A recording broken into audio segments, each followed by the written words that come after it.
Hello, everybody. I'm Jennifer Smith Turner, and I am the author and the instructor for today. I anticipate speaking for about 15 minutes to talk to you about my experience with publishing my debut novel, both from a creative standpoint and the business standpoint, because there are two very distinct things that I've learned about writing if you want to publish, and that's the writing, and then there is the business of the writing, which I'll speak about as well. And then we'll open it up for questions and go through Q&A, because I think that's probably where we're going to find the best information, what's on people's mind. So we're going to be talking about your debut novel. My novel was published, April 12th was my official publication date. And the novel is, thank you very much. The novel is Child Bride, which was also available, as you probably saw it when you registered for the program. It's behind me, and here's a picture of it. And it was so exciting. It is actually my third publication. So I have published 2 books of poetry. My first book of poetry was published in the early 2000s, and my second book of poetry in the mid 2000s. And then somewhere along the way, I think all of us have this sense that we have a novel, a story in us.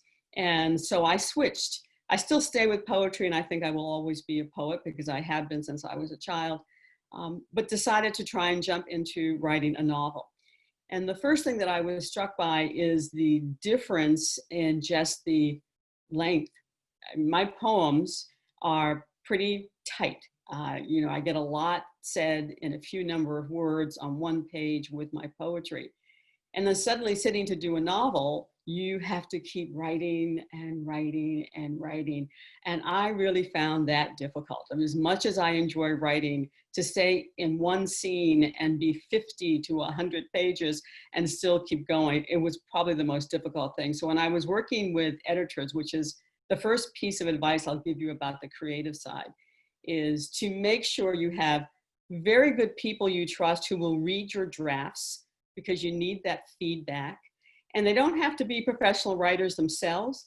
You mainly want people who are readers, because they're the ones who will tell you whether what you're saying and how you're saying it resonates with them. So I had a circle of friends, there are about 6 people, who were my readers from the very beginning. So they would see the first chapter, the second. And my main reader is my husband, Eric, who reads everything that I write. So he's the first person that sees it all. And so he knows it as well as I do after time. But I would send out pieces to these readers. And so for the first probably 6 months when I was writing the novel, this was a group that would give me feedback. And sometimes the feedback would be about grammar and those types of things, but mostly it was about the storyline and the characters and were they believable and what else did I need to do to make these particular characters work on the page. But then as I got further into the novel, what became clear to me was that I needed real editors. And real editors are entirely different than readers. First of all, readers are going to be nice to you because they're your friends and they're people that you know and they're your family.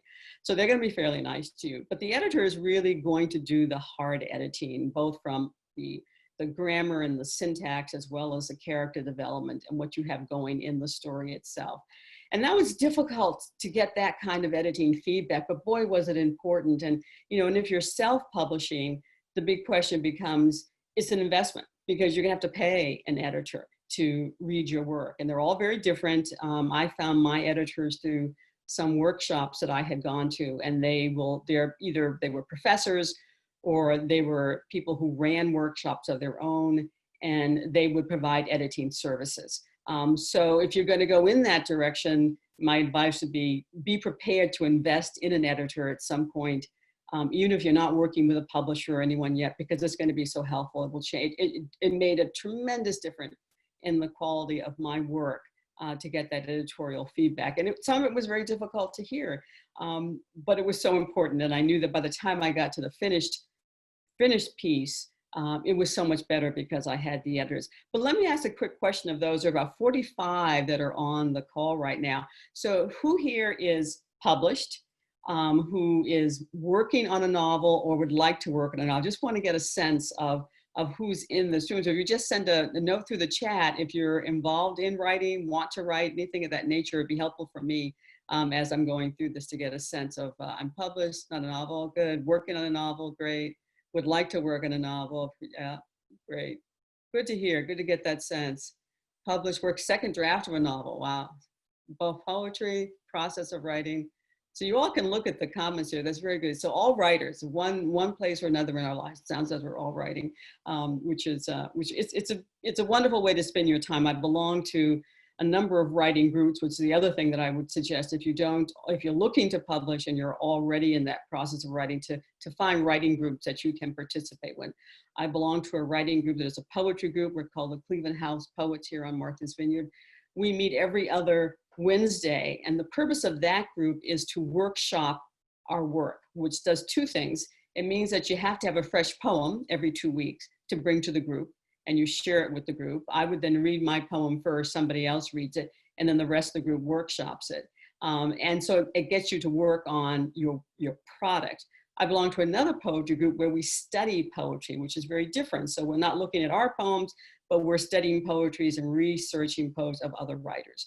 And then I did workshops just for my novel, which is where I found my editor, quite frankly, where you would bring a chapter of your novel, you would share it with the group, and again, you would workshop the novel. Or the person leading the workshop would give you a prompt, and then everyone would go away and work on that prompt and bring their work back. So if you're in this world of wanting to write, then I find workshops extremely helpful to do. But some background of my novel. So the novel before this was published, I had actually written a whole other novel. And this was in the early 2000s, 300 pages, which is still sitting in my cabinet today as a manuscript. I haven't, for some reason, haven't been able to throw it away, but I need to do that because it was terrible. So when I finished this novel, I was so proud of it. I'd spent, all this time writing this thing. I started sending it out. I got names of agents and sent it to agents. And the feedback I got back was just heart-wrenching. It was so bad. From, oh my goodness, typical, first novel, it's all tell, there's no show. From the grammatical errors, my goodness, there was no end to them. And so it was, all that kind of thing. So I just said, okay, I'm not going to get too discouraged here. But as I thought about that, there was one piece of feedback that I got from everyone who read it that years later, it just hit me that there was one character. So after all the negative feedback, they all said, but this particular character who was the mother in the story, very minor character, but she was the mother of these young people. She's interesting. I think I'd want to know her. And so after putting the novel in my drawer, giving up, say, I'll just focus on poetry, I kept hearing that feedback. And so one day I said, I think maybe that's my story. And so sure enough, the book that I've published, Child Bride, is in fact the story of that minor character who was in my first draft, who was the mother.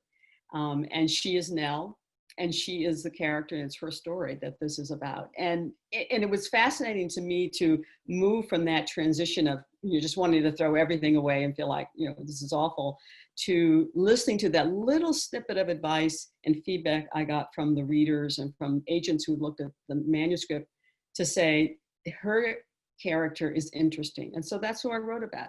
Now, because in my first novel, she was a mother who had older children who were about themselves to get married. So in my mind, she was in fact my mother's age. She was an older woman. So when I'm writing this book, I found that I was later, and I didn't know this until one of the editors told me, that the point of view I was writing in was first person retrospective. So it was sort of the image of someone sitting on a porch step talking to their grandchildren saying, when I was 14, here's what life was like and here's what I went through. And so much of my story really comes from that, because in my mind, I see the mother, I see the person who I had written about, years before, who was now the main character in this novel. When the novel opens, she is 14 years old. So she's very young at that point. And I had to really keep myself in that frame of reference that I see the older woman who she's going to become at some point, but I'm talking about the child who has just started her way through the world. And the story is about how she makes her way through life. So it was first person retrospective. Were it not for an editor, I would not have understood that point of view or that perspective, but that's what I was working in. And the feedback the editor gave me was, Jennifer, it's one of the most difficult perspectives to write in. And most people will start in third person. You have a narrator who's telling a story. He said one of the most difficult, because you come in and out of, what tense am I in? And it was really a challenge for me, but we worked my way through it. And I actually think that gave a lot of flavor to the story because, you know, it's a young voice coming from an older mindset is what the story ends up being like, which was kind of interesting. So again, back to advice, work with an editor because that's really, really helpful to do. And then understand your perspective that you're writing in. And you may know that when you start. I did not. I understand it now, but I didn't then. And then I had to learn. I had to then research other works that used a similar perspective to see what that felt like. And which leads me to another piece of advice. And that is, if you're going to write or do poetry or anything else, you got to read.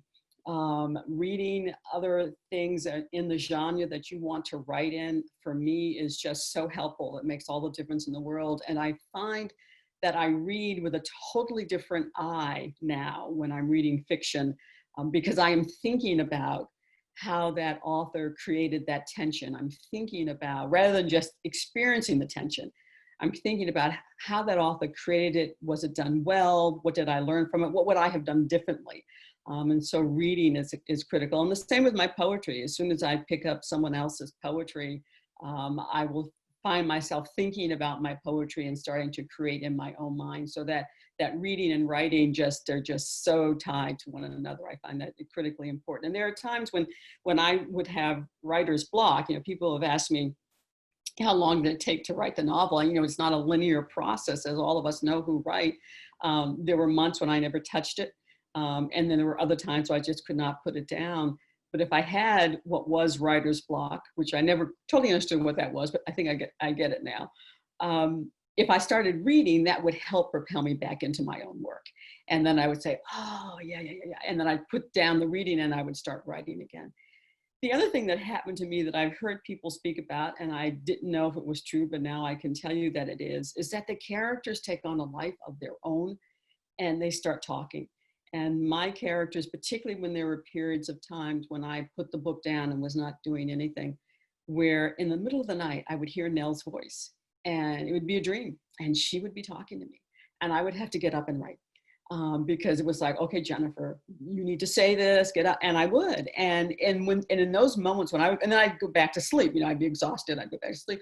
But when I would go back and look at what I wrote at those moments, some of it was just the richest and the deepest writing, because it was like it was coming so much from her heart that it was coming from my heart, it was nothing superficial about it. And that I found to be very, very important. But it wasn't something I could make happen. It would just happen and I would let it go and let the character be who she was. Now, on that point, part of the feedback I got from one of the editors when he was reading the book, one of the chapters I had sent to him, he got really upset with me. And he said, he had marked up this chapter. He said, no, Jennifer, you can't do this. He said, I'm invested in Nell and who she is and the character you created. He said, but in this chapter, you changed her. And that's not who she is. And you weren't true to her personality. And for some reason, you just made this adjustment in who she was. And I was really baffled by that because, you know, on the one hand, you are the writer. I mean, so it's coming out of you, right? Whatever you have. But to the reader, the character took on qualities and a personality and all those other things that I wasn't even paying attention to. So that's where the editing was so helpful. And so the editor said, you can't change her. She would never speak this way. She would never do this thing based upon what you had already established for her. And so I had to go back and make adjustments. So it was interesting to think about how you're creating this character, this scene, this life, but at some point it's not yours. And it's the character's. And you have to stay in that character and let that character have her existence. And be true to what her existence is as you go through that. And I found that it's so incredibly helpful to have that feedback. The other feedback I got, I had, as I was finishing the novel and just before I wanted to send it out, I asked another editor to take a look at it. And this editor was going to focus primarily just on the continuity and the format of the novel itself. And for continuity, what I found, again, because of the length, was that I would very often get lost in time frame. So if I talked about, Nell having a child born on a certain date in a certain year and is 6 months older, then suddenly I'm talking about a child, but 5 years have passed, but I haven't kept up with the fact that the child is, 5 years older and not just a year older. So this whole sense of continuity became very difficult. I would get lost. Where were they? What time of year was it? What year was it? What calendar year was it? So the feedback I got on that point, which I would use and I would do very differently this time, is to plot that out beforehand. So while there is this very sense of being free in your writing and let the story take hold of you, at the same time, you need the continuity, you need the consistency from what happened from day one to day, 265. And so there are tools you can get. Some people recommend using an Excel spreadsheet where you simply lay out all the characters, give them a birth date.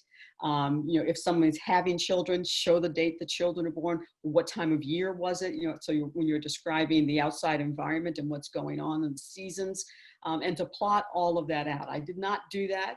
I found myself after the fact having to put stickies all over my room to do that because I was getting lost in what was going on with people's lives in the outside world. And as I was trying to tie some events in the larger world to what was going on for this family, then I had, again, be very careful to plot that out. So if one thing I talk about is Emmett Till, who was killed in 1955. And I realized, wait a minute, I've got to make sure then that all my other dates are correct if I'm using that date in the story as a piece of what she experienced and what her family experienced. So I would advise you to get tools. And someone suggested Excel spreadsheet. There's a software package. I've not used it. I've looked at it called Scrivener, which is very good apparently for plotting out novels, particularly because it helps you with the characters, with what's going on at a point in time and how to process through that. So get back to the second editor. So now she's done her editing. She's done all of that sort of continuity editing. I actually had names that changed, which I didn't realize. It could have just been a typo, but the same character with a different name. And so I had to go back and make all those kind of changes and edits. But at the very end of it, she got back to me. She said, Jennifer, I have to tell you, she said, I really enjoyed it. She said, but I'm disappointed in the ending. And I said, whoa, what do you mean?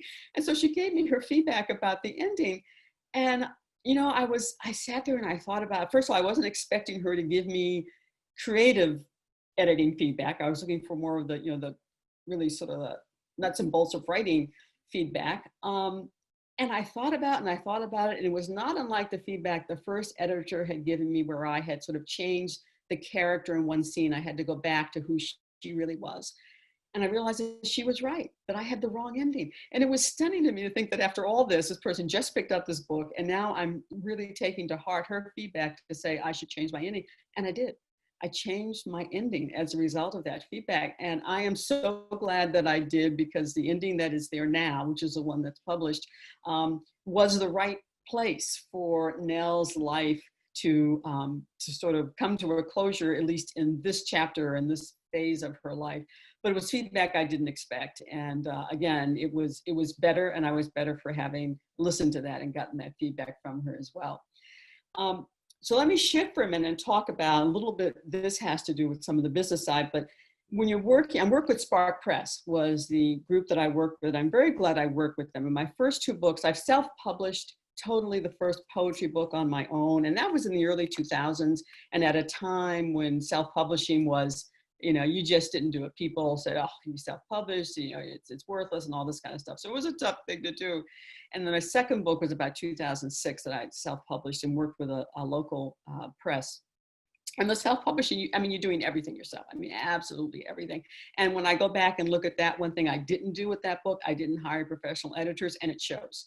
And I can see that now when I look at that book, even though I'm very proud of it, but still, it needed some professional editing, which I didn't do for myself, and I should have done that. But one of the things you had to do with Spark Press is they provide you with artistic support for the cover of your book. And so this is, I think I showed us the cover of my book. And so their designers were sending me images, and I was looking at them. And then I had this picture right here on my desk where I'm sitting, of an old black and white picture of my mother, who passed away in 2000, that my aunt, her sister, had sent to me. You know how sometimes family members will send you old pictures that they have? And so she sent me a bunch of old pictures. And here was this picture of my mother holding my oldest brother. And it was about 1949 in front of Jamaica Pond in Boston, Massachusetts. And I was looking at all the artwork that the the group was sending me, and in the corner of my eye, even now I can see it. Here's this picture. And I sent it them one day. I said, I think this is the cover for my book. And so that is the cover. That is my mother on the cover of my book holding my oldest brother. Now, before I could do that, I had to get my brother's permission. And so the way I did that, so my brother's now is about 70. And so I said to him, hey, look, Herman, I'm thinking about using this picture of you and mom on the cover of my book. Would that be okay with you? Because it is, after all, your baby picture. I don't know how you feel about that. And I share with people who know him, that he just looked at me, made a face, and sort of this typical older brother thing, and he just handed me the picture back. And so I took that as, yes, okay, he gave me permission. And so there it is. What I love about it and why it warms my heart so is because it was my mother who got me into writing in the first place. She was the person who encouraged me when I was very young and all through my professional career. And I was, in the corporate world and the business world and doing all kinds of things and not focusing on writing. And whenever I would come home and tell her about the new promotion or the new job, she would always tell me she was proud of me, but she said, but Jen, you're a good writer. And she did that my whole life, my whole professional career. And when she passed away on February 4th, 2000, I heard those words. And it took that for me, losing her, to understand what she was telling me. And that's when I turned to really focus on writing. So it's a real heart warmer for me, knowing that she is the reason I write. That every time I see this book, there she is on the cover of the book. But it was a fun exercise to go through. But I also share that to say that, the cover of your book matters. People, if you think about how you react when you go into a bookstore or if you're looking online, so many of us are visual. And so what you ultimately decide to do for the cover of your book, it will help to either draw people in or not. And I spent a lot of time just, again, thinking differently about looking at books, but looking at covers to say what drew me into a particular book. And I've gotten very positive feedback. People don't know the story because I don't say it anywhere in the book, but I've gotten very positive feedback about just the cover itself, and given the title of the book, that it's inviting. And so I would just put that out there for you as well. So when you're thinking about publishing and thinking about a book cover, you want to think about visually, what does it say? What message do you want that to convey to people as well?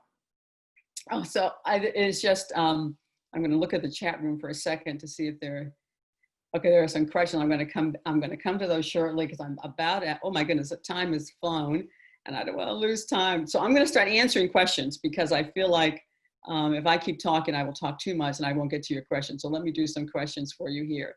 So let's see. Let's see. I just saw one. Working a novel. I have so many ideas not published. Okay, what to write. Oh, I just saw one. I'm looking for it. Okay, this is from Judy to everyone. Did you work from an outline or a synopsis? And thanks for the comment about the cover. It's interesting because I partly did work from an outline, but again, not until I started getting into it. And as I was thinking about sharing the book to have people look at it. Of course, with fiction, unlike nonfiction, if you're going to send the book out, it has to be a complete manuscript. So with nonfiction, you can do an outline, you can do an idea, you can do a synopsis, you can do a suggestion. If you have the right audience, somebody will say, oh, I like that idea about, science or whatever. But with fiction, you've got to write the whole thing before anyone will even consider looking at it. And that forced me, after I wrote it, to then write a synopsis of it, because that's what they want first. It's just a synopsis of your book. They don't want to see the whole manuscript.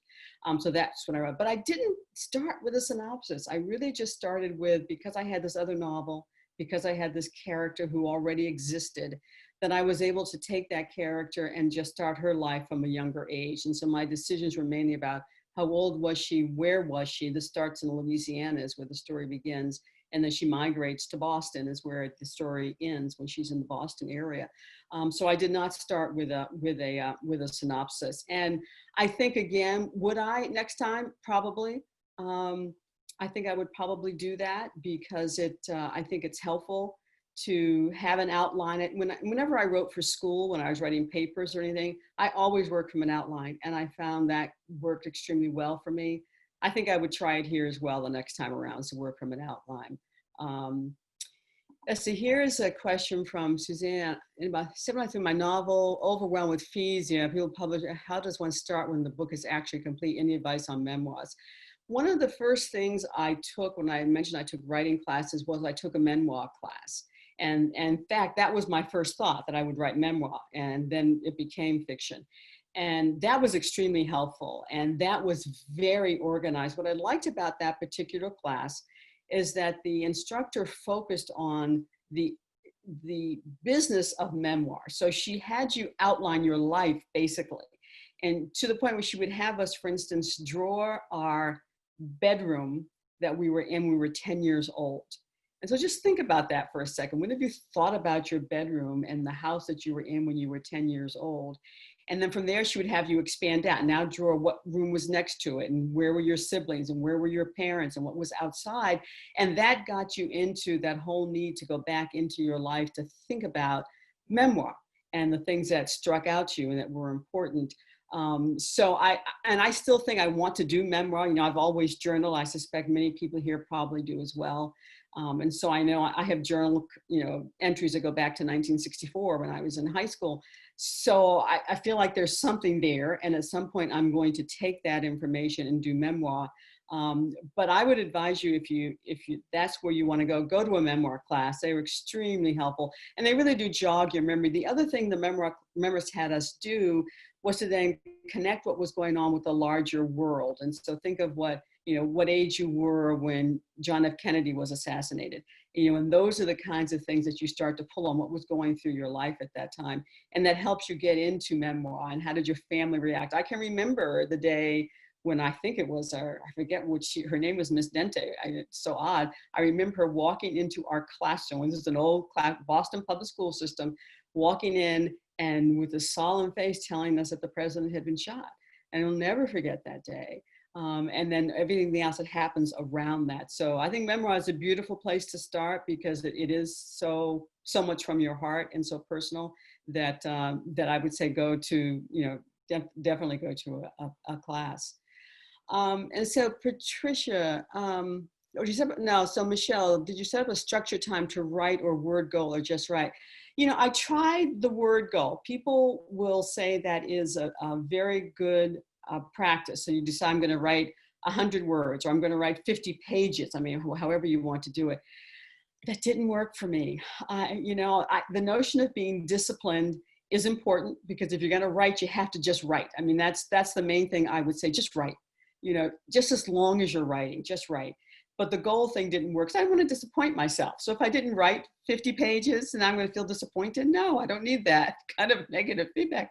So just write is what I would say. Just whenever you can, as often as you can, doesn't matter if it's a ton, just write. And the writing will just lead to more writing. I mean, that's how it works. It'll just lead to more writing. So I would do that. I share a story that my husband and I were, because I very, very often writing, something will just strike me spontaneously, and I just got to go with it. We were in New York City to see a show, and we were walking, and something that I saw in the environment just hit me. And I said, I've got to write something down. I didn't have anything with me. So we went into a bar. This was in the afternoon, that happened to be open. And I went to the bar, and I said to the bartender, I said, I need to write. Do you have a pencil? Do you have any paper? He said, I have a pencil and I have napkins. He said, that's all I got. I said, I'll take it. And I sat there for an hour and wrote on napkin after napkin after napkin. And my husband just patiently sat there with me. He's wonderful, because it was in me and I had to get it out. And then it was over. And then we went and we enjoyed the rest of our time in New York. And I went home with this, pocket full of napkins, which became an important chapter in the book that I was working on. So sometimes it just hits you that way. But I guess my best advice is, if you're a goal person and goals work for you, then definitely do that. But I think your goal should be write. That's really the goal, is simply just to write. Let's see. I hope it's okay if I can share. There's an incredible memory by Lorraine Ash.com. Oh yeah, she's loving it. Oh, good. Thank you. Thank you, Patricia, for sharing that information. And I assume everyone can see the chat room. You can see, good. So you know what she is. Napkin, right? It's how I began too, Nicole. I love that. It's so funny. That you start with a napkin. For a good novel, there's some mini banana. Yeah. Or faulting it. Well, so here's a question from Tiffany, which is a great question, because it's something that I struggled with, and it gets back to the fact that I write poetry and my poems are crisp and tight, and I get a lot said in a short amount. It was hard for me to pull out chapters and pages worth on one scene. But I think that what helped me there was the editor, and it was the notion that you have to show and not tell. And so in the showing, so I might write a short chapter, I think it's 2 pages, and it's a wedding scene. And I remember the editor came back and said, Jennifer, you know, this is a really important scene and it's probably 50 pages. And I had written 2 or 3 and I thought I was done with it. He said, and I'm trying to think, how do I turn this into 50 pages? That was daunting to me. But as I sat with it and realized, you know, that's the showing. You know, that's the showing piece of it where, yes, I can say that she got married, but now I'm describing what the church looked like. I'm talking how much sweat was on her hands and her husband's hands because they were both nervous, and what her parents were going through watching their only daughter walk down the aisle, and how all of her girlfriends came to see her to wish her luck. And then suddenly, once I understood all of the pieces of what really happens in a moment like that, sure enough, this particular scene was well over 50 pages once I sat down and thought about it. So now, to get myself to that place, I will do the telling first. I'll write it down short. I'll just say, you know, this is what I want to say in this scene. And I realized that telling piece is my synopsis. And then I will go back through that synopsis and then sit with the scene and write everything out to now actually tell, you know, what are the sounds, what are the smells. You know, think about your senses when you're writing, because that's where the richness and the detail is in all of your senses. What's happening outside? Is it snowing? Is it raining? Is it sunny? And as you start doing that, then suddenly, you know, the number of pages don't even matter, because you will know that you've told a rich scene at the end of that when you've gotten to that place. Let's see, 3 new messages here. Oh, thank you. Thank you. Oh, people fee. Oh, so with the people and fees that, what's right, where's on its way? Got an editor, have friends edit, publisher, that's the most ever. You know, if from Suzanne, the questions about what do I do now? So this is the business part. And I've talked about some of the business pieces already, you know, investing in yourself. When you're working with Spark Press, they are a hybrid publisher. So you're not totally self-published, but you're partly self-published. You are still picking up a lot of your own expenses. But I will tell you, having gone through the totally self-published back in the early 2000s to working with Spark Press, light years away, because suddenly when my book came out, it was everywhere. It was on Amazon, it was on Barnes and Noble, it was an ebook, it was on iBooks. I mean, I didn't have to do any of that. So as a publisher, they did all of that. So would I say it was an investment? Yes, it was. And it was a worthwhile investment for me. It was just, it was tremendous. So it was light years from what I was able to do in the early 2000s. And the reach has been tremendous. The other thing with a group like Spark Press is that they're like this program, for instance, now it was Brooke Warner, who is one of the key editors there, who recommended some of her authors for these programs. So this is tremendous exposure. It's hard to get this on your own. But suddenly you and your work gets exposure because your publisher is in fact working for you in that regard. And then there's just also a circle of other authors that we are all a part of. And we have our own Facebook group, and we communicate with each other and we cheer each other on. That's invaluable to have that circle of people that you only know virtually, but still you can ask the questions. Some of the questions you're asking me right now, people have already done these things. So it's very helpful. But is there an expense? Absolutely. And depending upon what you're doing, you can try the agent. I know publishers, and I could not get, who are friends of mine, but they won't touch my work because I'm not represented by an agent. So they actually gave me referrals to agents, and the agents wouldn't take my work either. So, you know, that's what you go through. And yet my book has already won an award for the best ebook for 2020 by the American Library Association. So you just never know what will happen. But I would keep pushing it. But don't hesitate to just go that self-published route, because I think at the end of the day, what's most rewarding for me is that people are reading my words, and that I'm getting feedback about that, and that it's making me want to do more and go out and do this again. Oh, and someone, yeah, good. They put up She Write Press. That's great. How did you handle the market? So the marketing key is critical. I was just speaking to someone about do you invest in marketing? So just as you're going to invest in an editor, you got to invest in marketing. People need to know who you are, and they need to know your book. And that's going to take marketing. I had gotten off of social media a few years ago. I just got tired with all the noise that was going on there. I'm now back on social media because everyone said you have to be on social media if you want to get your book out there. So I'm on Facebook, I'm on LinkedIn, and it has been amazing how powerful that has been for me. So my book has been picked up by book clubs. And that has happened through social media. Now, book clubs, of course, are not big. So sometimes you have 10, 15 people in it, but it's from all over the place and all over the country, which I would not have expected. So suddenly when I go on Amazon now, because you can set up an author central page on Amazon. So if you're selling your book on Amazon, and I can see where my book is being bought. And it's being bought everywhere around the country. And that, working on my own, just sitting here in Martha's Vineyard, that would have been difficult to accomplish. So it's really neat. And so now, even when I get asked to be, because we're doing everything virtually, at first I thought, well, gee, what a problem. But yet, because it's virtual, like today, I was on a call. We had people from New Zealand on this call, people from Europe. It was amazing. That would never have happened if this was all in person. So on the one hand, I miss the in person, but on the other hand, the reach has actually been amazing because it has been set up this way. So the market, you've got to be willing to, it's shameless self-promotion. So you have to decide if you're comfortable with that, because it's constant, putting stuff on Facebook, putting stuff on LinkedIn. I'm careful not to overdo it because I don't want to hear myself about myself all the time. I really don't.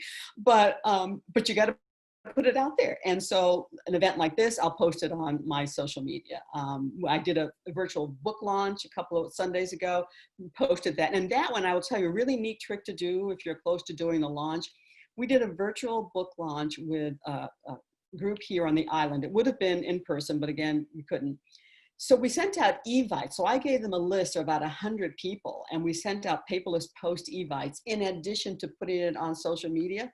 Oh, the evites were amazing. And I think partly because of the time we're in, but people appreciated a personal invitation. So that's where about over 100 people showed up for this all over the country. Some international, but because they got an evite to attend it, it became a very special event. So it was a fun way to kick off virtually an event like this. What are the most likely that you yield good results when an editor have friends? Yeah, I think Suzanne, I think I hit some of your questions. To do nothing, to not incur any expense. Again, you have to decide what you want to achieve. At the end of the day, it's really what do you want to achieve with this as you go forward. Okay, so let's see what else. Invest in yourself, very important, and that's what the marketing is. I actually had an ad in the New York Times book review for their summer edition, which was incredible to have that happen, and got calls. Now, I have no idea if it sold books. It's tough to know that. But I know that people noticed it because I received information from people, again, from other parts of the country. What was neat about it is that there was enough room in the ad for them to have my photograph in there. And I think without the photograph, it would not have garnered as much attention from people who knew me because they wouldn't have necessarily read it. But when they saw my picture, they said, Jennifer, you're in the New York Times. Isn't this great? It was kind of neat to see my face there. It was kind of fun. And I will probably do that again. And so for their holiday book review section, I will probably do that again and run the same piece. And because of what's happening with COVID, because of everything slowed down, there are huge discounts for those kinds of things. Normally it would be absolutely prohibited to put ads in publications such as that. But people are willing to work with you. And so don't hesitate to negotiate. There may be a published price, negotiate everything because you just never know. It doesn't hurt to do that. Did you really launch through Zoom? Yes, I did. I did the launch and I used Zoom for the launch. And it worked perfectly. As I say, there were over 100 people. Everyone was muted and everyone was, their videos were off until the very end. And that was the neat part of it, is that when it was over and the head of the gallery interviewed me. So it was an interview the whole time, which was a very good format to do this in as well. And at the end of it, she then opened it up, and suddenly all these faces popped out of people that I knew that I hadn't seen. College, my college roommate from 1974. I mean, it was so neat to see people like that. All my family was on it, so it was really a lot of fun. But I use Zoom. The only other format I've used for any of this book work has been Crowdcast. And I was a participant at the Mark Twain House out of Hartford, Connecticut for their Writers Weekend. That was a couple of weeks ago. And they used Crowdcast. It was different. I have to say I liked Zoom better. I think Zoom is just easier. It's pretty, it just, kind of intuitive. So I think it works better. So I think we're probably getting close to the witching hour here. Any last questions or anything that anyone has? I see 2 new messages. Let me look. Thank you. Your book. Thank you. Another novel. I am. Oh, yes. I'll say yes. I'm going to say that confidently. So yes, there is another novel. My question now is whether I continue Nell's story or not. Part of me wants to continue Nell's story. The story ends, she's in her 20s, and it starts when she's 14. And I think there's more to her story. And I just have to decide, can I continue to live with Nell? Because that's really what it amounts to. But I will definitely write again. Any advice on writing query letters? Oh, query letters are so important. I went online to do a lot of research of good and bad query letters, and that's what I would suggest that you do. There are so many sites that will give you sample query letters. But again, it's helpful to get them crisp. Hit them right off at the very beginning with something that's going to pull the reader in, because as you can imagine, whether it's agents or publishers, they're getting hundreds and hundreds of these. And so what's going to distinguish your letter from anyone else's? So you want to pull them in right away. But I would go online and research query letters. I found a lot of very helpful pieces there. Just say same thing this year. Oh, thank you, Jamie, for that comment. Moms are so important, and sometimes we don't listen to them. So it's good when we do. It really is. Let's say, thanks so much, Elena. Thank all of you. I appreciate you taking the time to be here. It's been a pleasure chatting with you and sharing with you. And I hope the information has been helpful as you go along your journeys, which are always great journeys to go on.